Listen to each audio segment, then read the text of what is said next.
As I said before, if we have one person, if there was nobody here, I would have started. How do you feel like, for instance, in a day like this, that the snow is coming, to do it from home? To have the class done from home. I have the, I mean, I'm not saying that we're gonna go home now and do it from home. It's too late for that, but how would you feel like? Honestly, it would depend on how bad the snow is. If it's just a light snow. No, I mean, again, so let's say, let's not take chances. Let's stay home and do it from home, remotely. No, because I have the structure and I have the entire setup, so we could have done from home, you know. So it'd be like a live. It will be a live, yeah. It will be. I use something called GoToMeeting, and I can share my screen. So whatever I'm presenting here, I'll present it there. I'll be recording as well. And again, there's mic, there's camera, there's everything there. See? So again, in a day like this, could be a good alternative. You know? What are we talking about? I'm just saying that in a day like this, that the worst has not started, but it will come. It's starting to look bad. The road conditions weren't that bad. It's just really cold. Right now, yeah. I'm just saying that I have the infrastructure to make this online, you know, to do this online. North in Markham, it's starting to hail, so it's getting weird. Yeah, it was hailing a little bit. Today's gonna have like weird weather.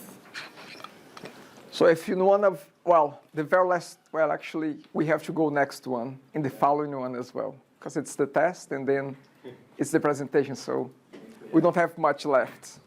So this was our last chance to do it remotely. Today and tomorrow is supposed to start snowing. Tomorrow's supposed to be bad snow. Is it again? I thought it was. Showers. I thought it was taping off. In the end of today. Anyway, so as long as we're here, we might as well make good use of it. So, second last, no, the third last weekend, the third last set, that's Sunday. Okay, what is it that we're going to be doing today? Today we're going to be talking about our last topic, our last new topic, identity framework. That's what today is about. The second half, you're going to have an opportunity to do the real last bonus, the true last bonus, bonus 11. It's based on what we're going to be discussing today. The second half as well, as I go through assignment 3 with some of you, you can use the time to do bonus 11, to take care of bonus 11. I'll explain a little bit more about it towards the end of our midday. It's about identity framework. Today as well, we're going to be having a quick quiz, just 4 questions quiz, not worth any grades, but just to give you an idea of how the test will be like, okay? Next weekend as well, next Sunday, beginning of the class, we're going to do a few exercises again, just to warm us up for the test, okay? So hopefully that will give you an idea of how the test will be. As I said before, most of it, actually, I just reviewed it yesterday, so it will be 39, actually, yes, no, 40 multiple choice questions, and then 1 open-ended question, which is worth 10 points. So the test will be 50 points, the open-ended question will be 10 points, and then we have 40 points for multiple choices. So by open-ended, do you mean like we rate a paragraph, or we rate? You're going to be writing stuff. I mean, or like sentences. It will be more of. You're going to describe how you're going to put together these codes. There is a code. It's a coding question, but I'm not going to be asking you to open Visual Studio and compile stuff there. You can do pseudocodes. You can do. Oh, we're going to have to create this code and that code, and this code has to do this and that. So it's more descriptive, but it's not like you have to write 2 paragraphs to answer this. No, it's about, okay, you have the scenario here. How do you address this, this project here? And then you're going to talk about some of the files that you're going to create. So it does need to be compilable code. You just have to express what you would be doing to solve that scenario. It's a scenario that is posed, and you have to come up with how you're going to approach that, what you're going to do to approach that scenario. Controller, add a folder. Something like that, yes, yes. So one of the things that we're going to be doing today will help on that question. So some of the things we have done before, but this will help us with that particular question. We'll also be taking 15 minutes to do the climate survey. So, but that will come. So, identity framework, let's see here. Yeah. Okay, so identity framework, we had a look at that in a way already before. 2 weekends ago, we looked at security. We looked at how we can create users, how we can have a login, how we can secure controllers, how we can secure actions. And that all is part of identity framework as well. Today, we're going to be digging a little bit deeper into identity framework to look at how we can create a user management system, an application that manages the users of our system by using identity framework. So today we have as objectives, we will be creating a place to manage users in our application. We're going to be creating a CRUD for users to create, read, update, and delete users. Part of this CRUD you're going to do by yourself as bonus 11. And you're going to be creating a list as well. A week ago, Ben explained to me that, the O'Reilly thing. Oh, yeah. It's a huge revolution for me. Was it good? Yeah. Great. Not only that, but I made sure that all single class of mine, all single section, they know how to log into that bloody thing. Because here's the thing, if I knew how simple is that, I would have mentioned at the beginning of the semester, So everybody has access to the book, and I kind of knew, but I didn't know how to get there until you have shown me that. I'm glad you did that. So actually who knew that you have access to the book for free? Who knew? I mean, anyone? Aside from Ben? We have all access to that book. Not only to that book, but to, have you seen books from other courses as well that you take? No, pretty much all the other ones are. They're not there, or you didn't try to search there? The only one I saw was the Java, like Dytel. Okay, Datel and Dytel, I think. Dytel and Dytel. Yeah. It's there as well. I think that one's there, yeah, for Java. I don't know if it's the most updated version, but. Okay. No, actually, this site there is super updated. I looked at I mean, there's a new book from Angular and MVC to October 2019, so it's there already, from. Yep. Anyway, I wanted to make sure that even though we are in the end of the semester, I mentioned that. Again, it may not be that useful anymore for this, even though, I mean, we still have 2 weeks to go, we still have the test, so you may have, actually today you're gonna do,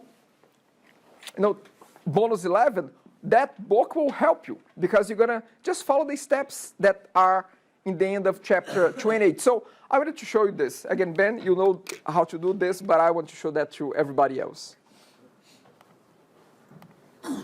So I'm going to post the link on Padlet. So open Padlet there.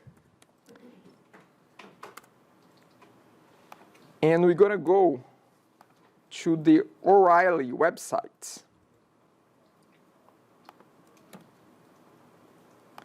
So I just pasted there. I'm going to log out because I'm already in. if you go to that address on Padlet, if you click there, you can click at the top on sign in. So I'll give you a minute there to give it a try. So go to O'Reilly.com. The link is on Padlet. Then go to sign in.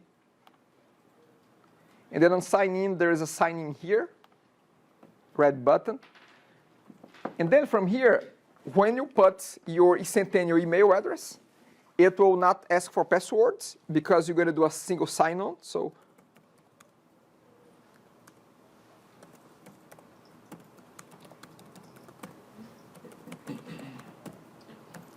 when you exit the username, the password disappears, and then you have a single sign-on button. When you click there, it redirects to Centennial, and then you can log in with your Centennial credentials there, with your user ID and passwords. It goes back to O'Reilly, and now you are in. And now you can search for our book. I'm just gonna, because I have already seen it. So I'm just gonna search for the book, ProASP.NET Core. If I search, I'll find it. And if you go there, you can go to View Table of Contents, and here you go. You have access to the entire book. Now we know, now I know. Again, I don't know what other books you will be able to find here, but you can find a lot of books. But again, for today, if you want to keep that open, close by, keep it there, because bonus 11 will rely on chapter 28. So you can just go down to chapter 28. This is what we're going to be talking about today. There's also a mobile app I've tested. You can download O'Reilly's mobile app, and it will allow you to log in as well and have the book on your mobile device, okay? Okay, I wish that, again, this was more in my face from the beginning of the semester, or someone had told me like, Ben, should have told me that from the beginning, Ben. I'm pissed at you. You hid that until the end. Okay, great. So again, better late than never, so now you know. Okay, so let's go back there. Let's go back here to the presentation. So now you know how to get to the book. So, identity framework, why is it important? Well, everything here is important. I mean, I don't talk about anything that is not important, but why is it? Because every system that you're going to be working out there in the industry, they're going to require user management. They're going to have users that you're going to need to be able to log in to the applications. If we have a look at the Centennial, we have, each one of us is a user there. Not only that, but we have roles in that system. I'm both a faculty and a student there as well. Okay, so again, this is important because all systems usually will have user management. And why are we using identity framework? We could create users from scratch. We could create new classes for users. We could create our own systems to manage users. But why not use something that is already ready to go, ready to be used? The core identity framework that comes with .NET Core. Okay? So it is already made. So it's already done. It's already built. It's already created. It's already tested extensively by Microsoft and its clients. So it's a well-tested platform. And we're going to be, again, looking at that once again today. Some of the things that we're going to be doing today, we have done before, but it's a good way to reinforce some concepts as we are about to go to our second test. It's good to have a refresher, a little bit of some kind of a refresher there. As I said, this is available on chapter 28. I'll be asking you to do part of chapter 28, the final part of chapter 28, a little bit later as your bonus 11, and last one, the true last one, not the fake one, like bonus 10. Bonus 10 was the fake last. Bonus 11 is the true last.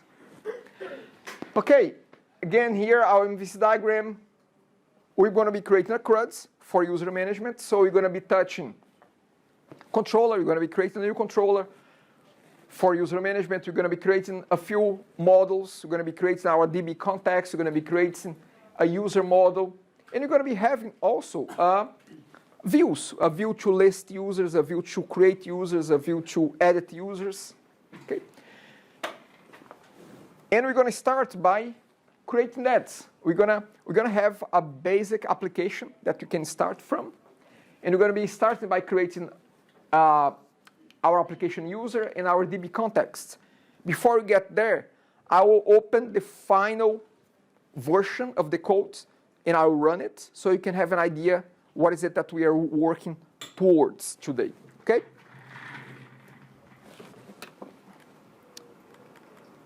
So again, this is the final product here. I'm just going to run this and show you what is it.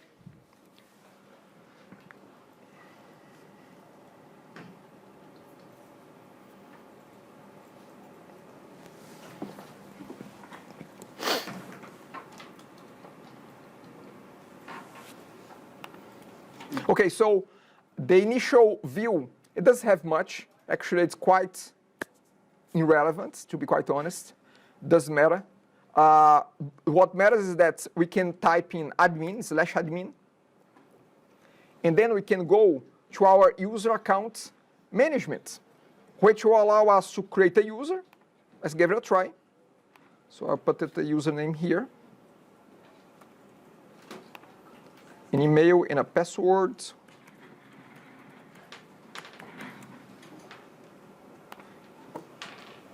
So the user is created with an ID that is I wouldn't say it's completely unique, because there could be potentially a repetition of that, but it's very unlikely that this gets repeated. This is called the GUI ID. So it's again very unique. As you can see, it's quite big, and just consider this: for each position here, you have the digits and the alphabet. So it is very unlikely that you're going to have another record with the same ID. But again, this is the ID, so your username, email. We are able to edit this, to make a change. Let's say 123 here. Save this. Then it changed the email. We're going to be able to delete as well. And it's gone. So that's what we're going to be working towards. One thing that you're going to be doing here, as I said, towards the end, is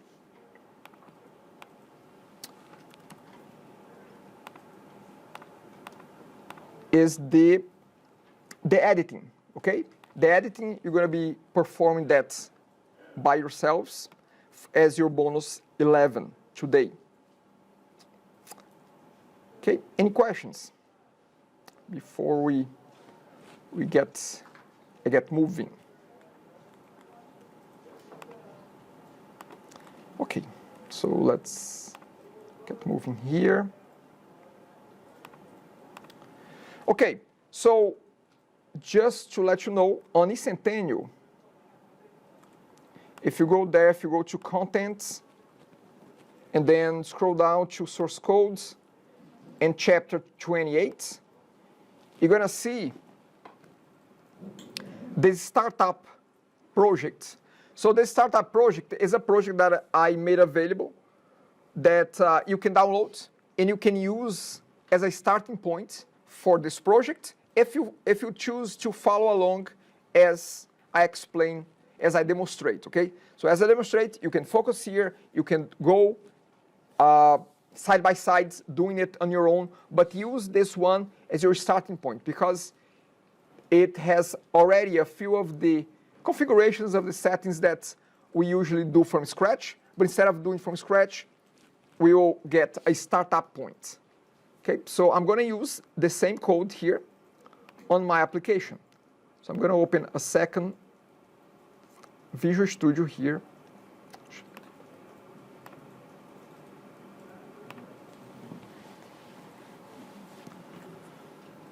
And I will open the exact project, our startup project.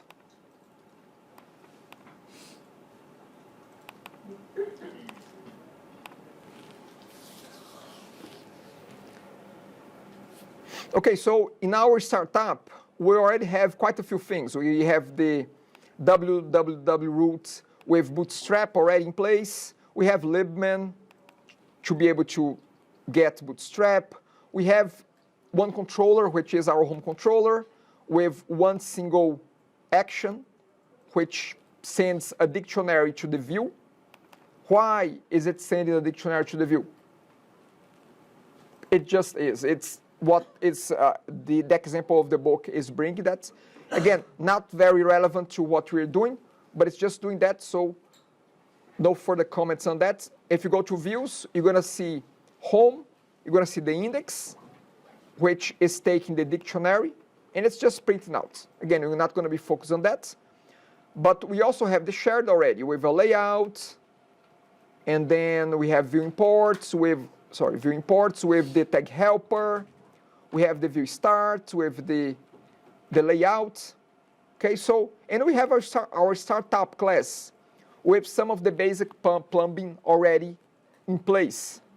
Now, as I said, some of what we're going to be doing today, it's kind of a refresher of what it is that we need to do to put together a new controller, a new context. Again, this will be useful for you on the open-ended question in the tests, okay? I'll repeat that in case you didn't listen the first time. What I'm going to be going through today will help you on the open-ended question that you're going to have in the tests. Do I need to repeat a third time? No. Good. Okay, so let's see.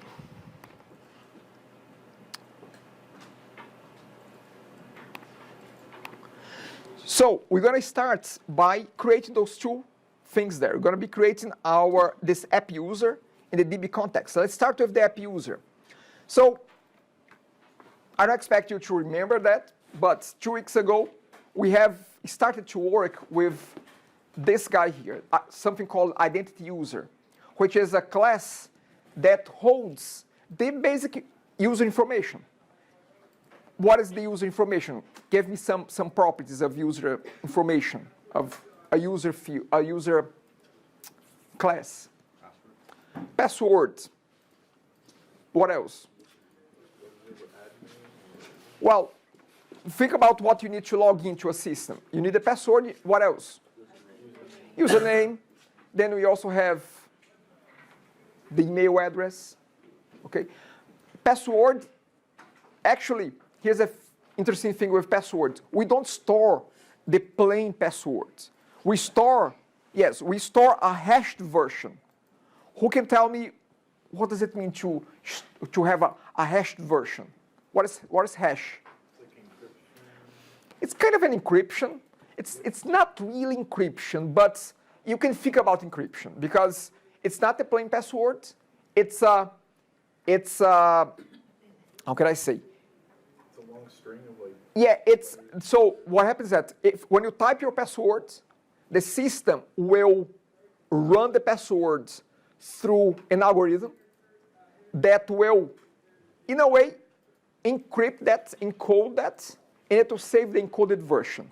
Now, it's very hard to revert it back. Once it's encrypted, very hard to get it back and get to know what was your password. But then you ask, but then how can I log in with my password if you cannot revert to compare them? What happens is that when you try to log in with your password, the password gets hashed as well. So the hashed version of your password gets compared to the hashed version that is stored. Are they a match? Yes, great. You log in. They are not a match? No? Okay, so password invalid. So again, very hard to revert it back. Why? Because it's more secure. It's harder for hackers or for anybody that is messing around with the database. Because, come on, humans are the ones looking at those databases. And if I'm an employee of those companies, maybe I want to do a quick query and see what kind of passwords are those guys putting here. Now, with hashed passwords, there's no way to, as I said, very hard to be able to revert that. It's not in plain sight. It's there, but it's encrypted. Very hard to hack that. Okay? Anyway, long story short, we have used identity user class in the past, 2 weeks ago. Today, we're going to be creating our own user class that inherits from this guy here. But you may say, great, why? Why, if we have already this one, why are we creating our own? I mean, what's the point? Well, the point is that this one here has a limited number of properties. For instance, it doesn't have first name, last name, address, like the real address. It doesn't have all possible properties that you may want from a user. It has some basic properties, but not all of them. Not all of them that you may need in the future. So, if you need to enhance the user class of your system, what you do is you create your own that inherits from this, and then you add your own properties, like first name, last name, whatever you want, whatever is required for your application. Okay? So you're going to start with this. We're going to start by creating this class here. So let's go back to our startup application. And let's have a look at it here. So if you look there, which folder are we missing right away that we can? Model. We are missing the models here. So let's add that.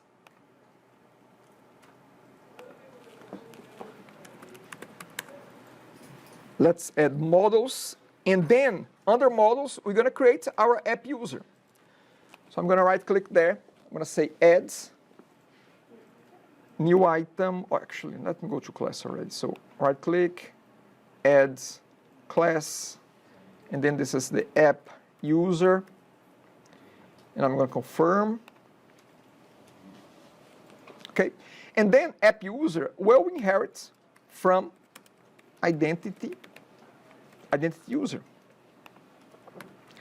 Now, identity user, we need to use the namespace, identity, Microsoft.ASP.NET Core.identity.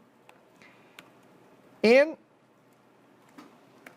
we could add more properties. But I will not add more properties here. But this is where you'd add, let's say, things like first name, last name. You could enhance this. You could make it more,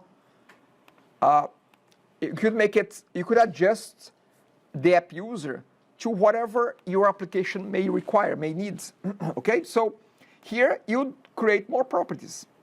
I'm gonna just leave it like that, but from now on, through this application, I'll be using app user, where before I was using identity user, where before I was referring to identity user. I will no longer be referring to identity user here. I'll be referring to app user in this application. Okay? Okay, great. So now we have our model. That's fine. Let's move forward here. As mentioned, those are some of the properties available on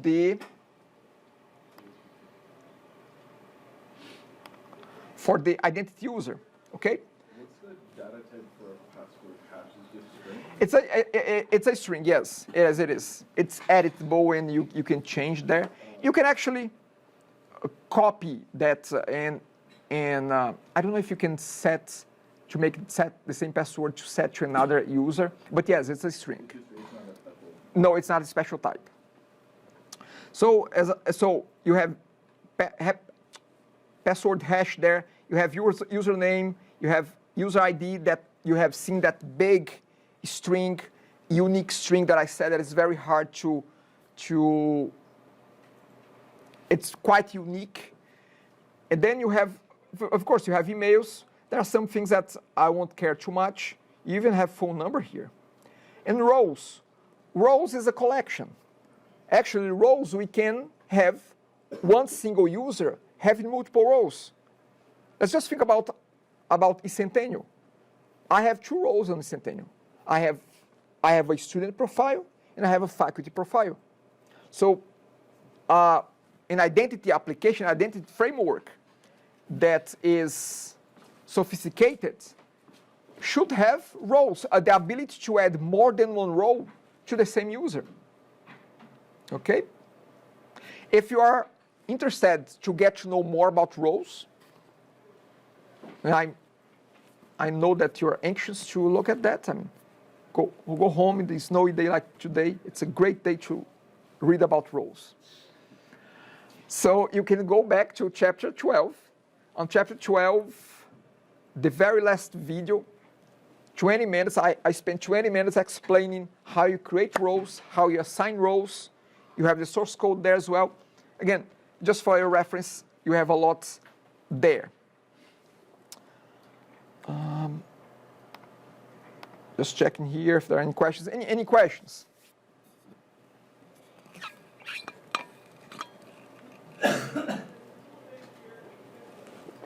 Okay, so now we need to create our DB context. What is this DB context? Again, we have used it a few times. It's still part of our, in a way, of our plumbing here. What is the DB context? What is its use?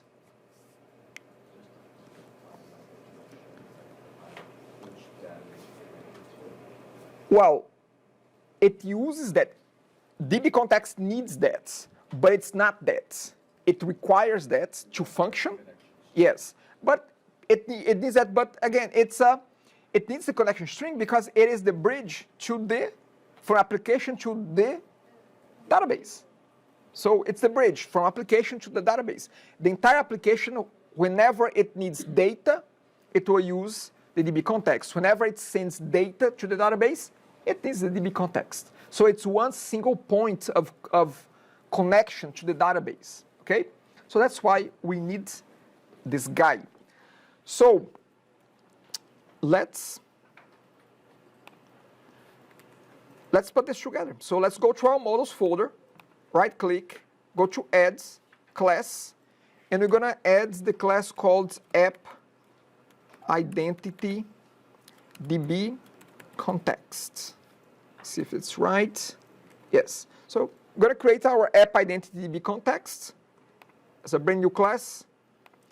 It inherits from DB context. Sorry. It inherits from identity DB context because we are dealing with the identity database here. Okay? So just to, and again, this is not new to you. Okay? So don't look surprised about this because you knew this already. It's just kind of a recap. You can think of it as a recap. I'm just going to do a little bit of copy. So it needs to inherit from identity DB context. Now, look, the first place that we are using our app user. Traditionally, this would be the identity user. In our case, because we have our own user, inherited from identity user, we're going to be using this new class as the type of our identity DB context. Okay? Now, we need to add a few namespaces.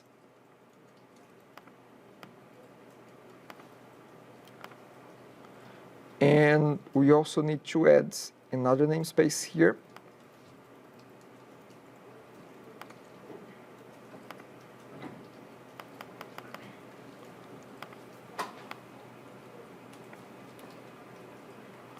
Okay, and the only thing that we do here, again, this is a very simple constructor.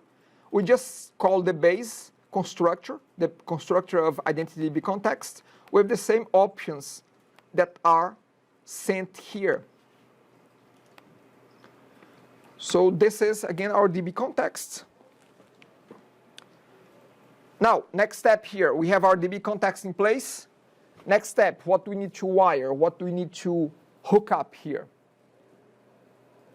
Let's keep in mind, we are still dealing with the database. So what would be the natural next step here? The connection string. So let's deal with that. So to create a connection string, we have to create which file? We're going to have to create a new app settings. Okay, so we're going to go to add new. Under web, we have app settings here. We can keep the name, and we're going to add there. Okay, great. Let's keep it as is with the default connection strings, default connection. Let's just change here the database name. Let's call this database identity users. Again, could be any name you give. I'm going to call it identity users. I think I have already this database here, so I'm going to, before I try to create this one, I'm going to delete the one that I already have. Yep, I have it here because I ran the application before. Okay, the rest of it, because we are using our local DB, so we don't need really to set a password nor username because it's using a trusted connection. What does it mean to use a trusted connection? It's using our Windows username and password as, well, I would say username and password. I would say our Windows account as the account to be able to connect to the local database. Okay, so we have a basic connection string in place. Then what?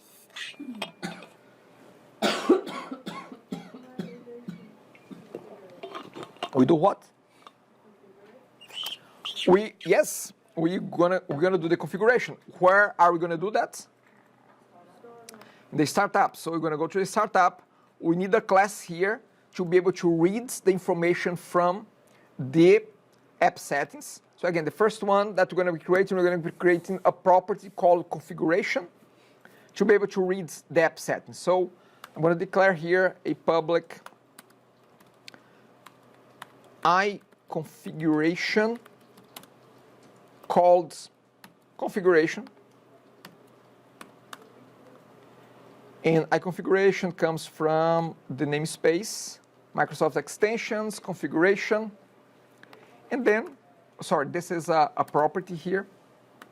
I don't think that this needs to be a property, but I'll just conform to the example.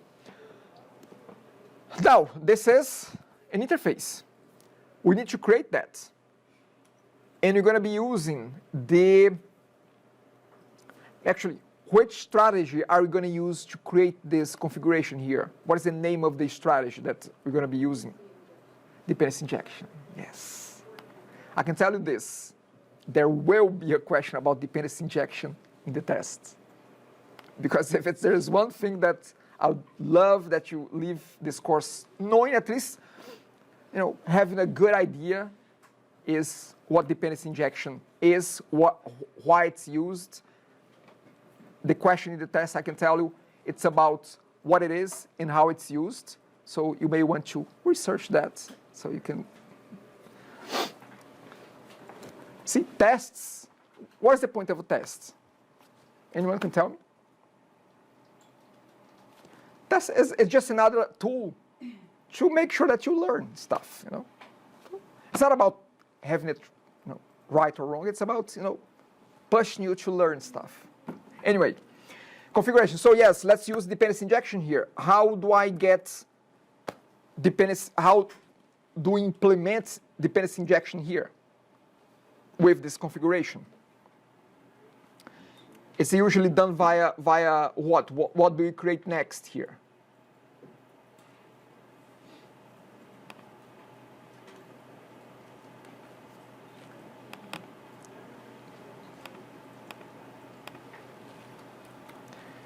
Crickets, crickets, crickets. So we need to create, again, what is the next step? Yes, we need to use dependency injection. Then what?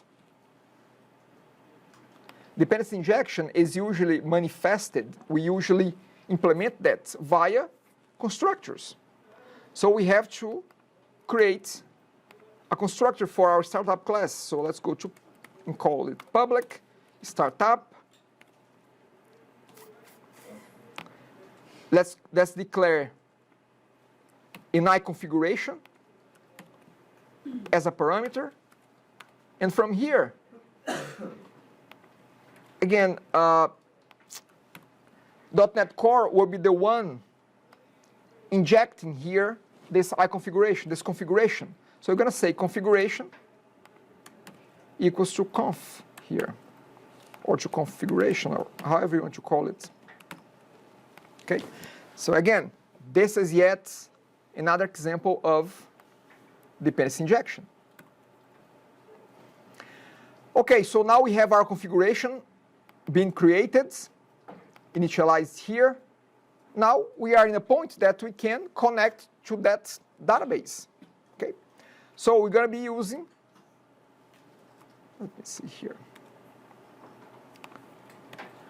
So we created the app settings.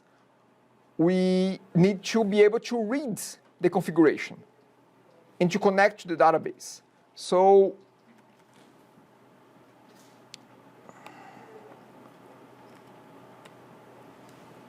we're going to be, I have a cheat sheet here to use. So I will be connecting to the database by adding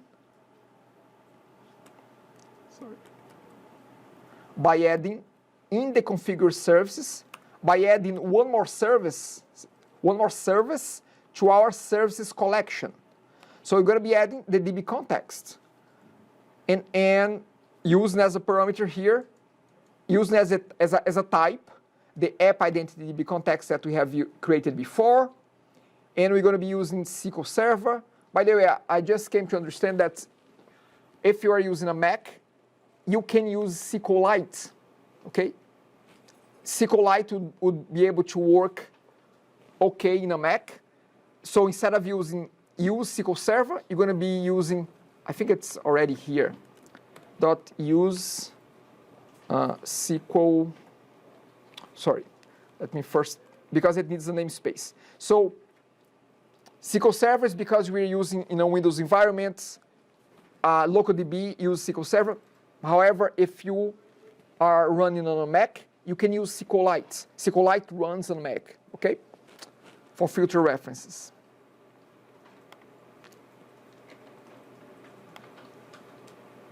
Let me see if it's here.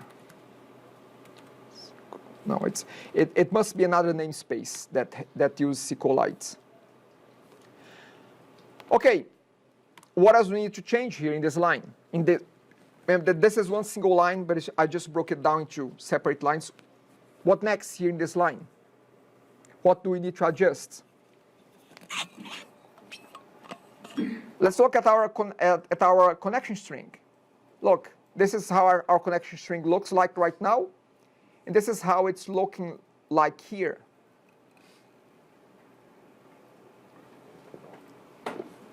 We need to change this path.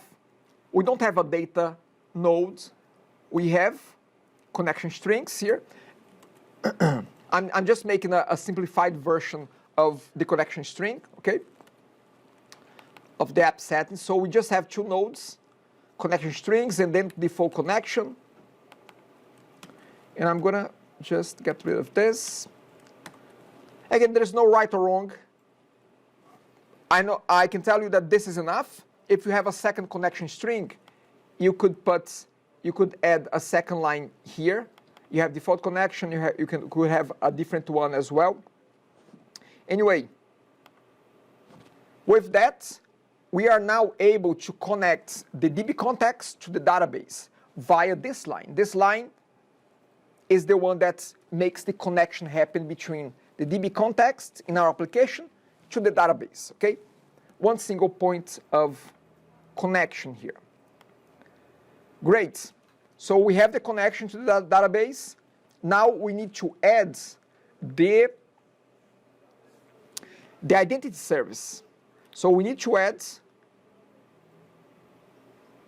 the identity service that tells that our application will be using the identity framework. So it makes the identity service available to the rest of the application. So as you can see here, we have again our app user. Identity role, we are not touching that, but we need the namespace, and that's about it. So we connect to the database and we add the identity service to our application. Last step, if our application is using identity, we need to be able to store, actually need to be able to store a few things here. Let me just check this.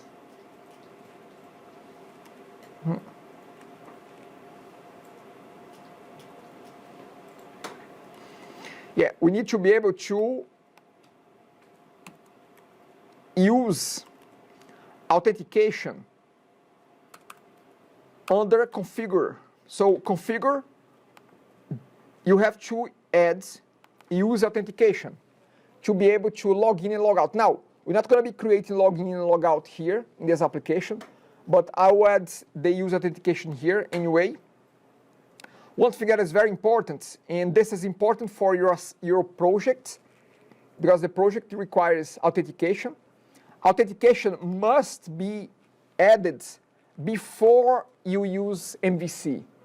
Either if you are using this line here, or if you are using use MVC and you are defining your routing, but use authentication needs to be before that. If you put use authentication after, it will compile, it will run, but it will not allow you to log in. You will not be able to log in. I saw this a few times with some students having problems with this. And when I checked, the use authentication is after the MVC. Remember, we first need to authenticate before we are able to say who has access to what in terms of the, remember, the actions and the controllers, we can flag them as authorized only. So again, it needs to be coming before you use MVC. With this, we have the basic plumbing of our application in place. We are ready to create our migration scripts and create the database. Ready to do both of those things. So who remembers, who recalls, who can check in your cheat sheets? I hope that you have a great cheat sheet at this point in time. What is the command that I need to run to create the migration scripts? Let's use the version from package manager. Add dash migration or migrations. Well, you can always try one and try the other one, you know. Not migrations, migration. Let's see. Yes. So the other thing is that, I mean, we need to add a name, okay? If we don't add a name, it asks for a name. So now I can say initial.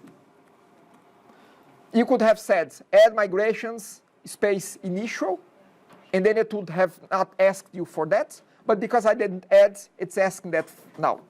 Well, let's cancel this. Just cancel that. I can just add migration. I can say initial. Again, initial is just a name. I can name this anything. Okay? As I'm going to do right now. It's just the name, the label that you put for this migration. And you see the folder, and now we have some classes here called anything. Okay? So the name is not super important. Now, we create the migration scripts, then what? How do I create the database? Update what?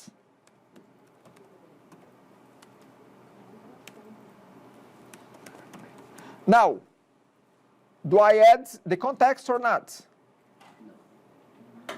It's better yet, do I need to add the context? Why not?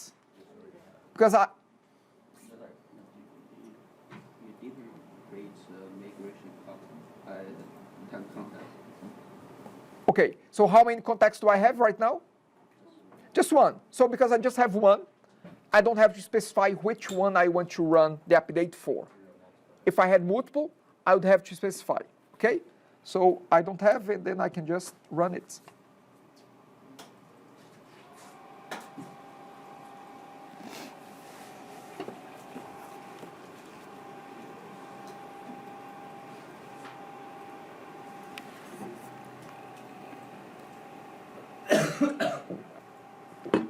And now, if I go to View, SQL Server Object Explorer, if I refresh the database, and we have our identity users here. Again, the name of the database matches the name of the database that you specified in your connection string, okay? Okay, let's take 5 minutes. Once we come back, we keep moving forwards, okay? 5 minutes.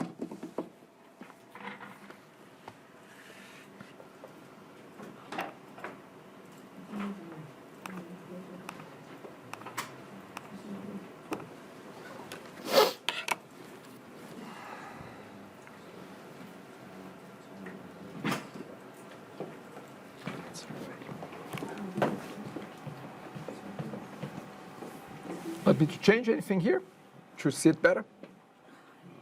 I just have bad eyes. No, I mean, because it's not showing much, to be quite honest. It's like, how'd you get to the package manager? To the package manager, View, other windows, and then package manager console. Okay, and that's where you do like the initial. Yes, So instead of having to go to like the command. to the command line. It's just shorter, and it's right there, so you don't. It's one step less, you know. Change to the, Yep.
Okay, so let's get moving.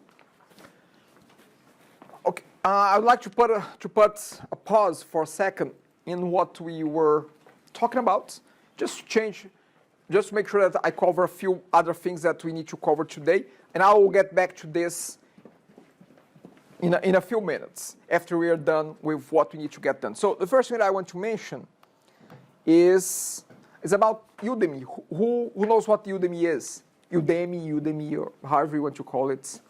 So these days, they have a big promotion, okay? There is a big promotion for Black Friday, so prices were even more reduced, but they still have very good prices for courses of all kinds of courses. Actually, I bought a few. By the way, I'm saying this, I have no relationship with them. I have no courses there. I don't have business with them. I just want to share that because I think if you are looking for opportunities to get involved with some other technology or enhance your knowledge, it's a great place. I bought this one here, and I started going through. I bought it for $12. Now it's a little bit higher, but I think that's between today and tomorrow. See, they're still going with a promotion here, and that's site-wide. Yeah. So again, this particular course, I'm really having a good time. I mean, as much good time as you can have in a coding course. Okay. The difference with this course and what we're doing is that it replaces the views with Angular. So the views are not used here. It's using Angular instead. Keep in mind that on Udemy, you can buy a course for that price and save it and not take it until, I don't know, maybe in 2 months or maybe whenever you want, because the course becomes yours forever, okay? So you don't have to keep paying. Anyway, just wanted to highlight that. Again, plenty of stuff, of good stuff there. I've started this one. I cannot tell about Angular part because I didn't get there, but even the part that I have gone through that is more related to our course here, it's quite good. So again, I'm not advertising this one, but just a site in general. Have a look there. Maybe there's a topic that you want to get to know more, and you buy it at a low price, and you take it whenever you want. Again, just wanted to mention that. And as I said, I'm not making any money from this, okay? I just want to bring what I think is good stuff for you. What is for the course you're taking, is there prerequisites? For example, if we wanted to take it, will we have enough? If you have C# knowledge, it's enough. What you have here is more than enough from the ASP.NET Core. It's more than enough what you have here. For the Angular side, I didn't get there yet. I have some knowledge of Angular. Again, I cannot speak to this. I think that's okay with some basic JavaScript. Should be enough. So it's really about it. Now, if you have never programmed in your life, you're going to have a hard time with this, but it's not your case. I'm talking with specialists here, with professionals here.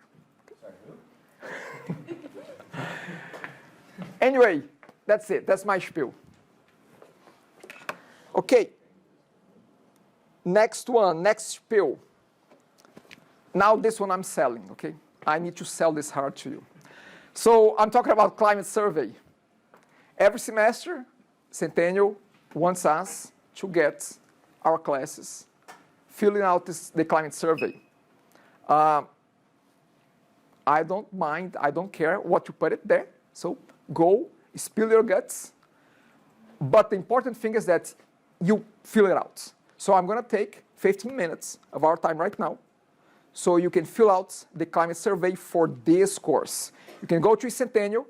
You can see our course codes, 229 there. If you take a few minutes to do that, again, I don't mind what you put it there as long as you answer. I'm looking for the numbers.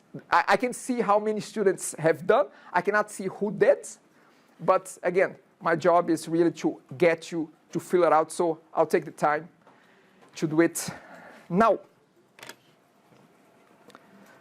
So again, that's why I'm saying I'm selling this. Because if I don't have most of you doing it, I'm called attention for that, because I didn't push you guys enough to fill it out. So I'm pushing you. Feel like pushed, okay?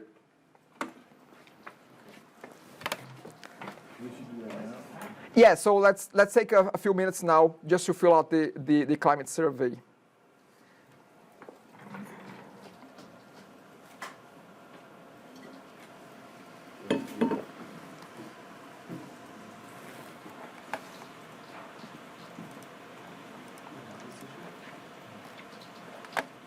You can do from your cell phone, you can do from... I just type in number, I can't type in, I can't say comp.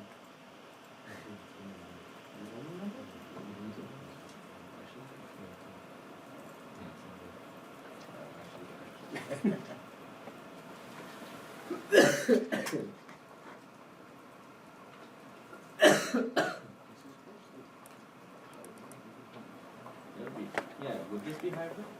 Sorry? Would this class be considered hybrid or? Hybrid? I don't think so. I mean, we are doing completely face-to-face. I mean, we have the recordings, but I don't classify that as...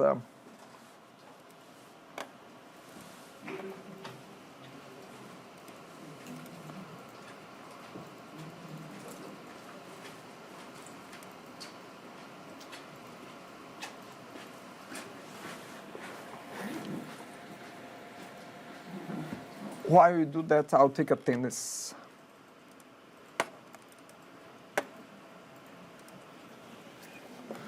Okay, so Alvin, Amel, Assad, Ben, Bojang,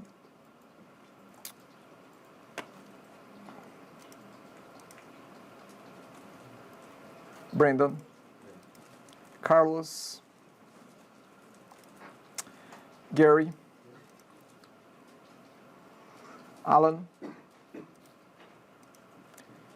Intias, Ikra, Jerry,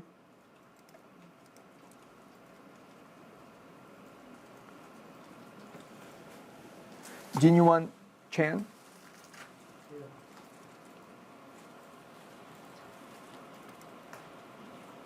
yeah, Chan, Jinyuan, yeah, okay. Joyeta, Katrina, Likai, Lushi, Mustafa, Rina, Tahir, Tituha, Tingli, Waymap, Wenshu Kang,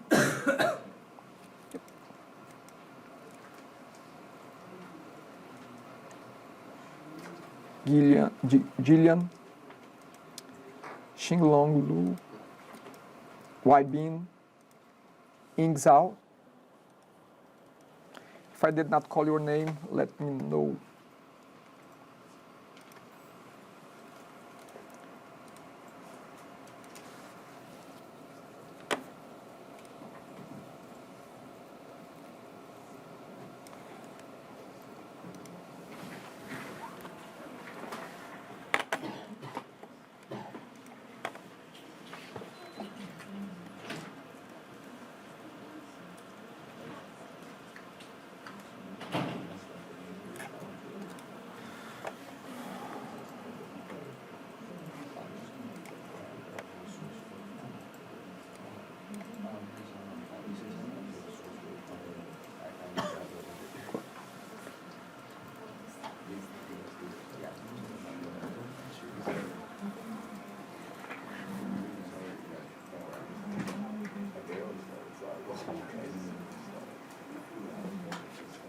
I did the survey.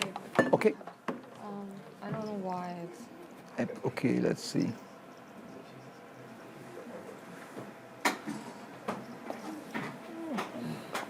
Okay, so what's happening here? Identity context.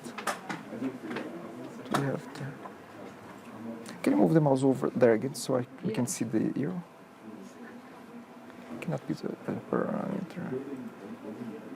Can you go to your app user?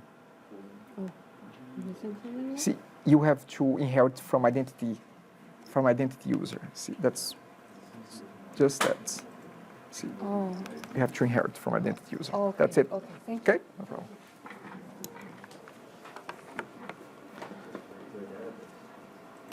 It's just like 5 employees. He doesn't need to do that. It's supposed to be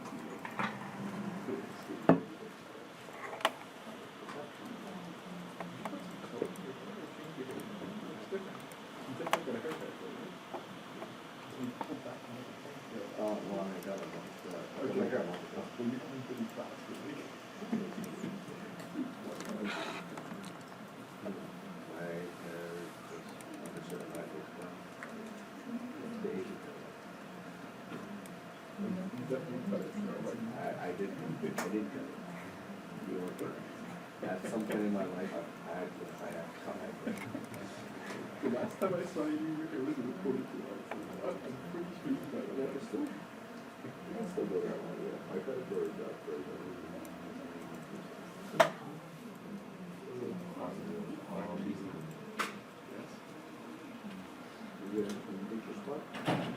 I think so. I haven't received that. I think so.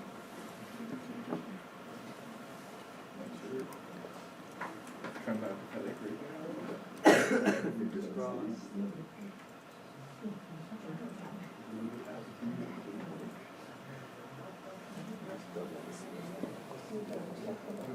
Process.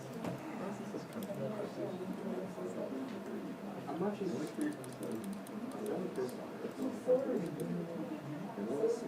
And really, that's what you get with the food or something. It's for sales. And they're just like, hey, as soon as we got out of there, I thought they moved it up. And they posted it. They were only up for 3 days. And they dropped it. So I applied for their lesson. And it was like until last week. And they said, oh yeah, I saw that you applied. You still want, do you want to come in for interviews? Or meanwhile, sorry, bye. Yeah. It went so long. I mean, it's kind of nice to have that, like, come back to it. It's true, but just like, I tell you, that business is because it's easy to go downtown and most of the time fairly. Well, tell the guy that because you have 2 more call terms to do, right? You know, I messaged her, I'm still interested, but not, I can already accept the job if you're still offering positions in the fall semester or next one. I mean, he's gonna have to, they would have to do a reposting, but as long as you stated that, like. Yeah, no, I said that, it's like, whatever, it's okay. If you're selling to the job, down to, Yeah, that's good. minimum wage, maybe. Yeah. That can be fairly quick. You think it's like very small? and then I am the traffic is shit. But fairly more. Where do you live? Okay. Okay, no. I don't, yeah, I don't live near it. The only reason I can get here fast when I speed on Market Road. I was gonna say, like, fairly more isn't that? Here, so without traffic, fairly well from that place, you pick anywhere from 40 to 45 minutes. Yeah, but you have the food court, and all the shops and everything. Yeah, but with traffic, it can take up to an hour. It's kind of fun. Whatever. Exactly. But we got all the roads, and there's a road to the road.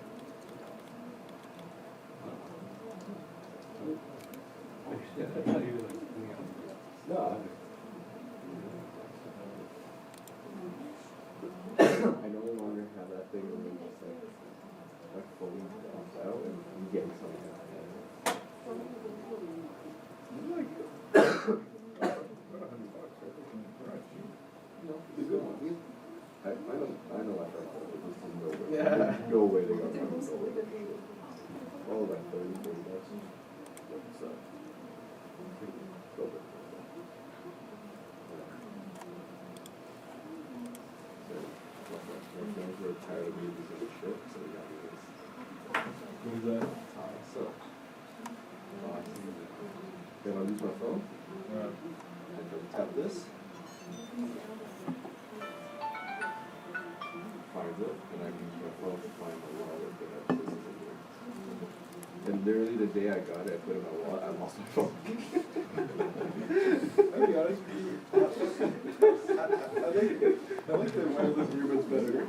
I don't really find that cheap in person, but I like the Hey, wireless earbuds. this helps because freaking, I knew I had my, I went to the restaurant, I had my phone, I left the restaurant after I got to my car, it was my phone. It wasn't in the restaurant. No, I took this out, I double clicked it, and I just hear it in my car, so it's, so apparently I set it on like the little handrest area, Yeah. and it's lit all the way like under the and I'm just like, what the shit? It's such a good one.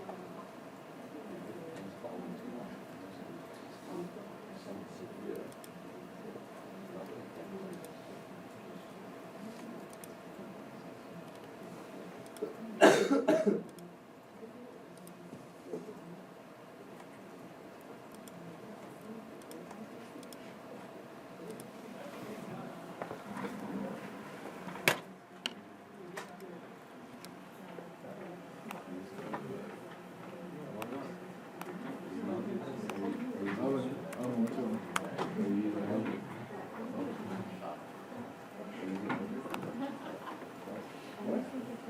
I do.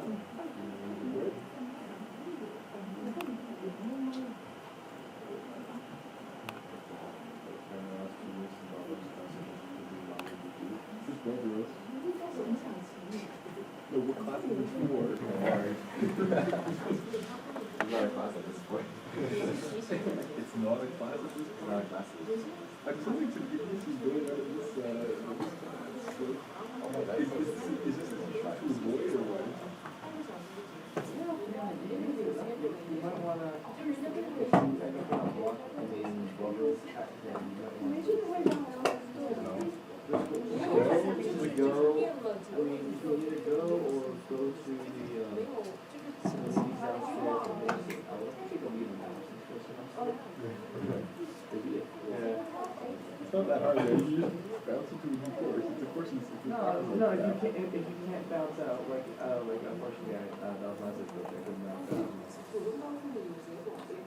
Contemplating, The only reason you couldn't bounce out of the course though is because if you pass the drop gauge, right? It's because the drop rate is legit the second week. Yeah, that's legit second week. First day, you kind of So you didn't know that there's just syllabus, and then, no, sorry, there's the Monday is our first class, and the Wednesday, because Monday is a holiday for the first week, so we only have one class. So I just figured, okay, this is just still like, why did you offer me? That's like a data analytics, like big data platform, right? It's the same person that took the time month to give us a whole. I don't get it. Like, how's the original going to be when you guys like? Oh, wait a second! I heard about this guy. He was the one who wanted to.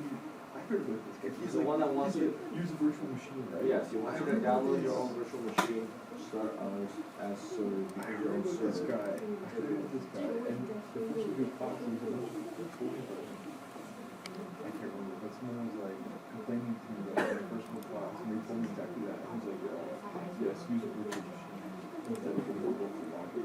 Yes, and the only reason we give the local logic is just because the customer wants it. Dude, it sucks. Actually, we must not.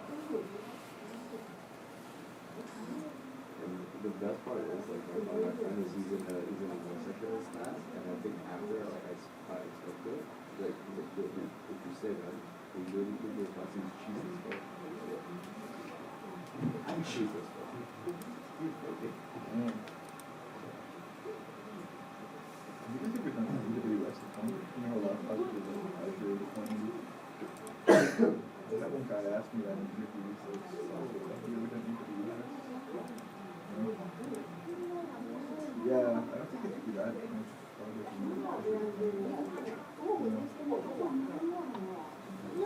My brain literally just hears words. well, no, there's like two different interviews that happened. Like two different companies. Okay, so let's get going. Thank you for the survey. To meet my minimal quota, I just need one more. So again, if you are there in the fence, I just need you. Okay, and now, and I've configured a few reminders. So if you get an email reminding you about climate survey, just ignore if you have taken it. Just ignore that. Okay. Okay. So moving on here. What I'd like to do next is I'd like to go through one quiz, 4 questions, just to give you a sense of the kinds of questions that you're going to be seeing in the test. Okay. We're going to be doing this once today and a few more times next Sunday before the test. So in the half an hour to an hour prior to the test, we're going to be doing a few exercises to warm us up next weekend before the test. So the test should be around 9:30 next weekend. So we're going to have about an hour to practice, an hour or so to practice. So make sure that next weekend you come on time so you don't miss anything that we are doing at the very beginning of the class, okay? So let's do this quiz. Let's take this quiz. And let's see here. So live session.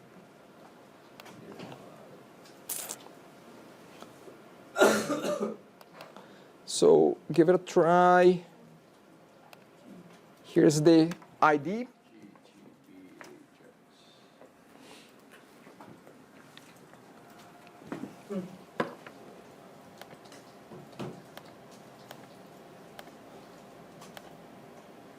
Give it a few minutes there, just 4 questions.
Okay, so let's have a look here.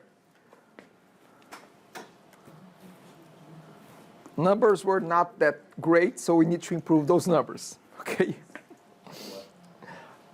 These. Anyway, let's get going and hopefully we'll get to know what we misunderstood that. So, first one, in an MVC application, where do you typically apply validation? Actions. I'm talking about validation, not authorization. It's validation. What is validation? Making sure everything's, oh, right. Using the form Give me an example of validation. is model. Password, that's authorization. Data validation. Is model valid? You can put the country now. When the inputs, when we are typing, when we are adding a new recipe, a new student, if a property is required, that's what validation is. Validation, where do we apply a required? In the user interface, is that? In the model. And then the domain model will apply that to the user interface. But we apply that annotation, that attributes, the required attributes. Where? Now, the action is the authorization. The required attribute, we apply that to in the model. So let's say in the student model that we have the name. If we want to make the name required, we apply the required there. Okay? So I'm talking about, again, not authorization, but validation. Okay? We apply validation to the domain model. Now, you look puzzled. You look confused.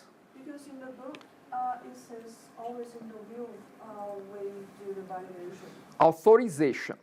That's authorization. In the validation, are we talking about the model state dot is valid? Is that the test that you were talking about?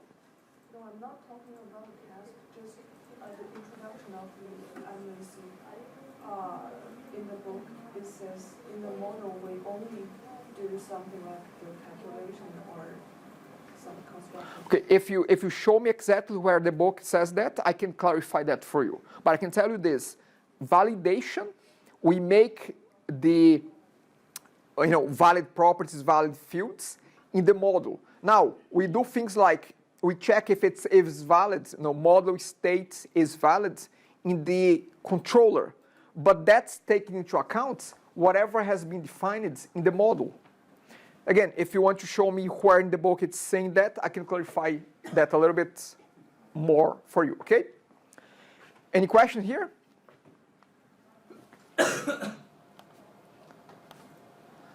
Okay, so how do you access a form's data value of an input field called email? How do you access that? We did something similar. I'm just thinking about recent exercise things that we have done. In the login screen, we had the username, passwords, and email address being sent back to the action as what? I mean, again, let's think about that. Come on. We have a field in the form, and we need to to get whatever the email has been placed there. How do we get there in your code? As a parameter, okay? So if you are not using a model, usually a model will get everything inside the class. Again, you can just add a parameter to your action, to your post action called email. It has to match the name of the input field, okay? So it comes in the action post as a parameter. Again, puzzled faces. Any question?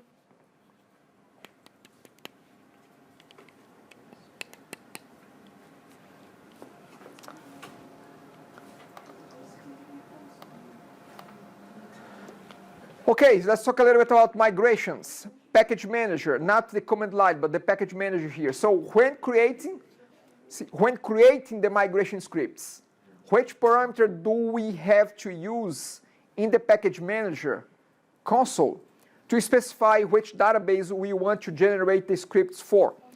So this question is kind of assuming that we have two databases.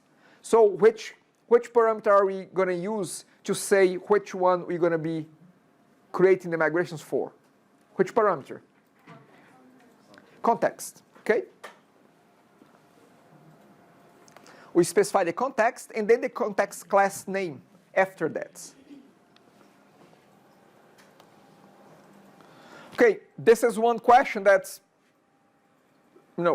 is the reason why it's a good idea to have the exercises, sports store, the code of that all close by, maybe open during the test. Remember, the test is open book. You're going to be doing the test on the workstations. However, you can have your laptops with Visual loaded, with sports store loaded. So have the code close by, so you can check the code. Because I don't expect you to memorize this, but I expect you to be able to know where you have to look for that in your code. So what methods are used to create services that are required for session management? Session management is a piece of memory that is allocated in the server to store information about your session, about your interaction with the application. So which one? It's just, again, going back to which class are you going to find this? In the startup. So you go back there and you have a look. Okay. Well, we have both of them there.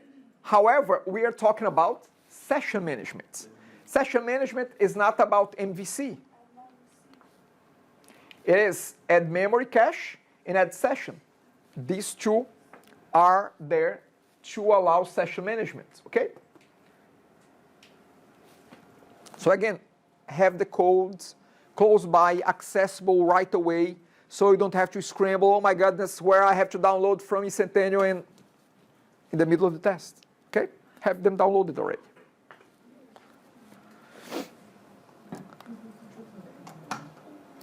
See, that's what I want to see, numbers improving. Okay, great. So this gives hopefully an idea of what's coming up. As I said, next weekend, before the test, we're going to do a few more of those to get us, again, in the mood. Okay, so here's what we're going to do. For the next 20 minutes, I'll still be demonstrating this exercise, this code here. After that, we're going to go for a break, and then when we come back, we're going to be going for bonus 11, and I'll be going for assignment 3 with each one of you. But again, we still have about 20 minutes to go through this one here. So here's what we're going to be doing next. So we have done this. We have done this in our application. Again, just to recap a little bit, we have, let me see here. Let me just make space here. We have done the setup of our startup. We have we read the configuration, we connect to database, we add identity services, all of that in the startup class. Great. Now what? Now, actually we did that already. Yes, we did that already. I'm late here in the game. So we have the database already. We have the configuration ready to go. Let's create our first controller, sorry, our second controller and our first action for this controller. So the controller that we're going to be using here, we're going to be creating a controller called admin to manage the users of our application. The only goal of this application here is to be able to manage users. That's why you just see one database. We don't have two databases here. I'm going to go to controllers, and I'm going to add a new controller. I'm going to call this admin controller. So admin controller needs to inherit from controller. And we need to add the namespace ASP.NET Core.MVC, and we're going to create our action. So let's go public view result. Let's create as a view result, and then we're going to call this index.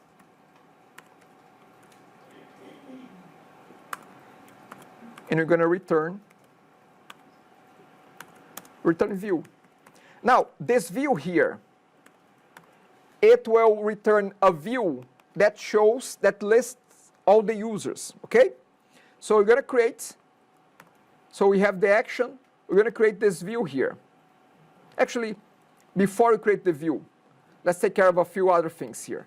So if our view needs to list all the users, what do I need to send to this view here, to this method here? Again, you don't need to be precise. You can just... The question is, if this index view will list all the users, what kind of model do I need to send to this view? A list of users. Now, it begs the question, how do I get that list of users? Because usually when we are dealing with data in tables, we need a repository, isn't it? Now, for our users, we don't need to create a repository class from scratch, because Entity Framework gives us a class. Yes, user manager. Entity Framework gives us the user manager, which is a class that is kind of a repository. But we don't have to create it from scratch. You can just use it. Now, we need to declare it. So yes, we're going to use a user repository, a user manager class. So you're going to have to declare. Again, this is our repository that we are using for this controller. So we're going to say user manager. Now, user manager is one of those classes. So yeah, one of those types that we need to specify a type, okay? So this is supposed to be our user class. What is the name of our user class in our example here?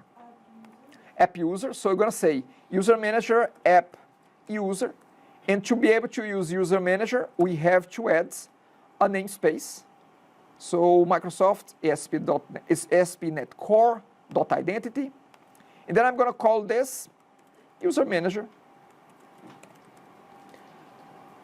And app user as well, we have to add the namespace, the models, and that's it. Great. Again, our friend DI, I'll call it by its nickname, DI. Let's call it DI. We need to use DI here. What am I talking about? Dependency injection. Yes, dependency injection to create this guy. Okay? So we're going to be creating what here? A constructor. So the constructor of admin controller. So we're going to say public admin controller. The type will be this type here. We just put a different name for the, sorry, For user manager, we're going to say user. Actually, let me just fix one thing here. This should be private. And we're going to use lowercase here and here as well. But we're going to rename this not to confuse with the one at the top. We're going to say mgr. And then from here, we're going to say user manager is equals to user mgr. And again, via dependency injection, we are creating our user manager. And now I can just say user manager dot users. That's it. That's our collection of users. That's our view will be using. Okay, any questions? Again, another class provided by identity framework. Okay. Okay, great. So let's keep moving forward. We have the action here. What would be the natural next step? Create the view. So we're going to create the view. We're going to go to views. We're going to go to home and create the view under home, correct? We're going to create a new folder called admin, which is the name of the controller. And under admin, we're going to create our view. So we're going to go to web, razor view. We're going to keep the name, index. I'm going to clean it up. And what is the model that we're going to link this to? The idea is that this view will show all users. INumerable of what type? App user. Okay, great. Now we have it complaining about app user. We can fix that two ways. What is one way that we could fix this? It's complaining that it cannot find that.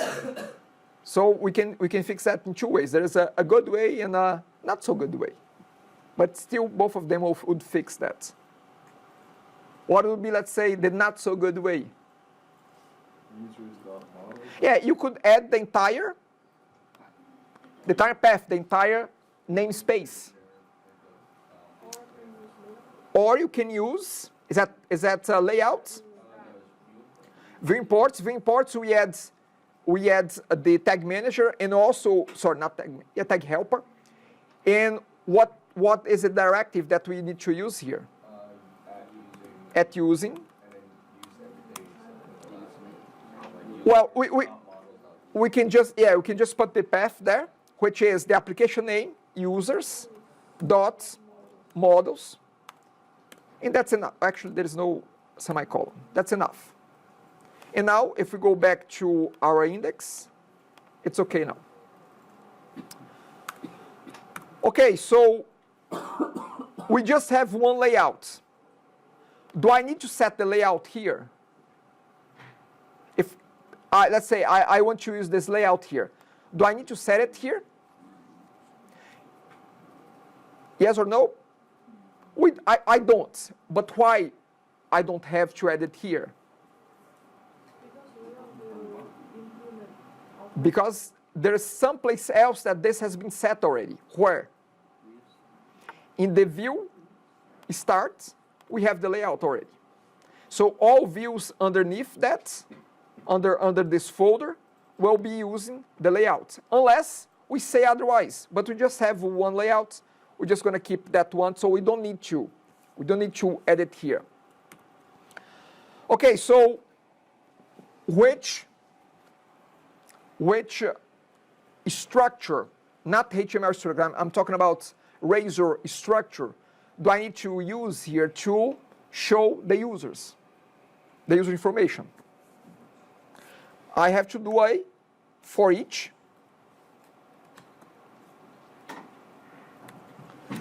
For each what?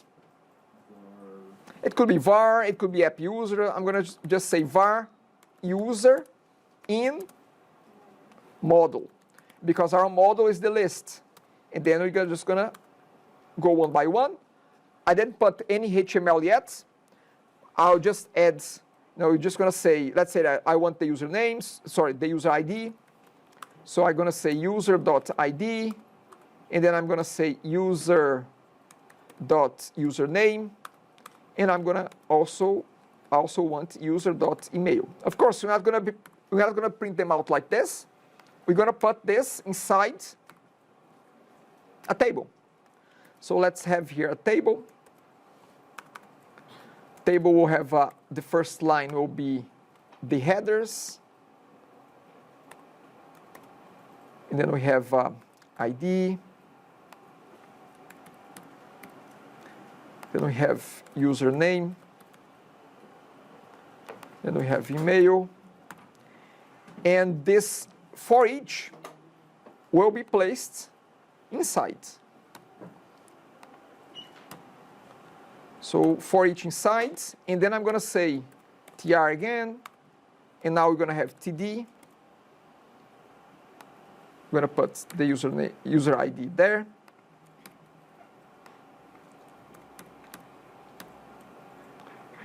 The username, and the user email.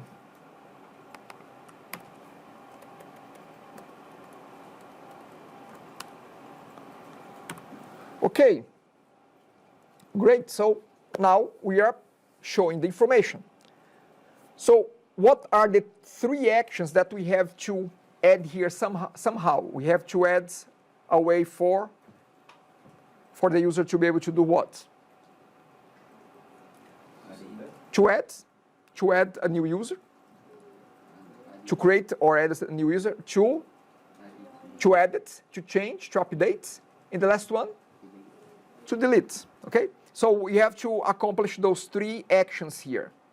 Okay, so let's start by the one that will be at the bottom that says create. The create or add new, this will be a button or a link. Which HTML structure, tag will I be using here? A button or a link? So it's either a button or a link. So when do you use a button?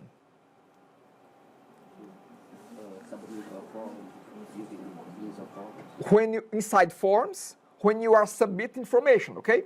Here, we're not going to be submitting any information yet for the create. We are just going to click that link and go to a view that I will be able then to enter my new user information and be able there to submit. But here, this is not a submit. I'm not submitting information yet, okay? So I'm going to use a link here. So I'm going to say ASP-action. Let's say that, let's call this create. I don't need to add the controller because it will be inside of this controller here of admin controller. I'm just going to close this and I'm going to say add new or add user. Okay, so that's one. Now, the other 2 that we need to add, they are related to each user individually. So what I'm going to do is I'm going to create an extra column here. I can leave it empty, I can put it actions, I can do something like this. And I'm going to create a 4th column actually, TD here. And here, I'm going to add my edit and my delete. Let's start with the easy one, with the edit here. So edit will be just a regular link, the same way as we did the create. So we're going to have an edit, ASP-action. I'm going to call this edit. And then I'm going to close this. I'm going to say edit. Okay, what am I missing here in this tag? the route. So what you're going to be doing here is ASP-route. I can put the name, let's say, ID, user ID. It doesn't matter what you call this, as long as this matches what? The parameter in the action, not in the model, in the action. This will go to the action, to the edit action, okay? What is the value of this ID? Actually, user.id, because model is the list. We are inside the loop, okay? We are inside the loop. Okay, so we are still using user ID here. Okay, so this is the edit. Now, we're gonna have to do now the delete button. Now, I already said delete will be a button.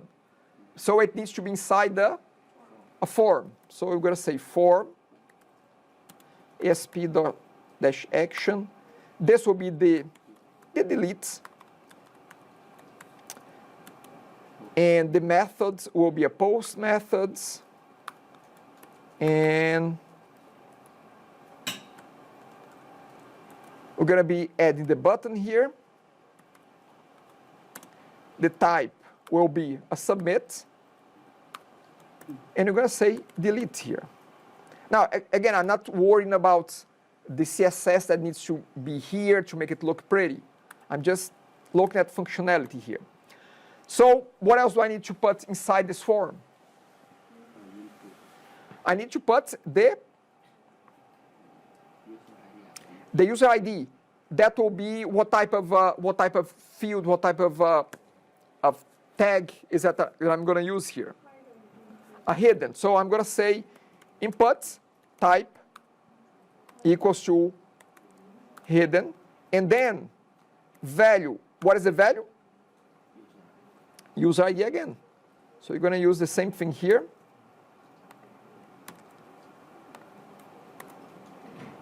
Okay. We need one more thing here. What is it that we need? We need one more property here. What is the property that we're missing? We have the value, but what is it that we don't have here?